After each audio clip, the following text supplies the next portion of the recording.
Here's some examples of the kinds of forbs we might see on a rotational grazing plot.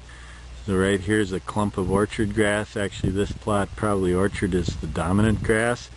But I'm in an area here where we've also got some perennial rye, the smaller, narrower leafed grass with a pretty shiny appearance. And then in this particular spot, you see there's a lot of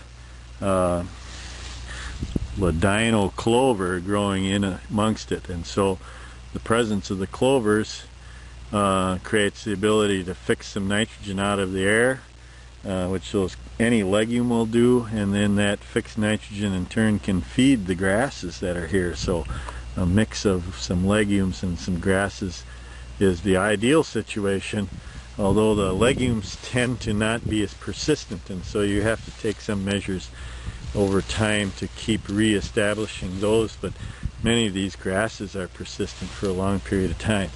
So you see the perennial ryegrass here, a little shorter, probably about 8 inches to 12 inches tall at this stage. Right next to it here we've got some orchard grass again that's nearly ready to head out but hasn't yet. That's a good 2 feet tall. This paddock is ready to graze now. It's the spring of the year. We're probably falling behind a little bit.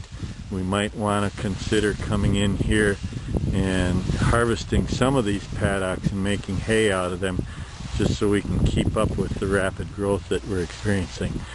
Over here, as we go a little further, you'll see a clump of bluegrass in our view right now. Bluegrass is very early maturing, and you see this is fully headed out, and so it's a little past its prime nutritional stage. There's another bluegrass clump right here. So we've been trying on farm 2 here to reduce the presence of bluegrass to the greatest degree possible, because it matures so early and doesn't grow very well at all in the heat of the summer, and switching over to some of these things like orchard grass, perennial rye, some fescues, and so forth. Okay, here's an example of some different forbs growing in one of our pasture plots at farm 2 as well. Right now we're looking at some grass, a bunch of grass here that's primarily modified endophyte fescue. Fescue is a grass that in its natural wild forms has this alkaloid in it called endophyte, or excuse me, fungus called endophyte, that inhibits animals from consuming it. It's a self-protective mechanism for the grass. So cattle will eat that grass, but their dry matter intake will be low because they don't really like it very well. And the endophyte is also potentially toxic to cattle.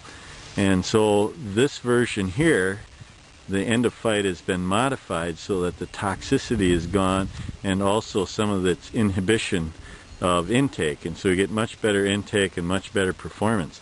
So we've got some of that fescue here.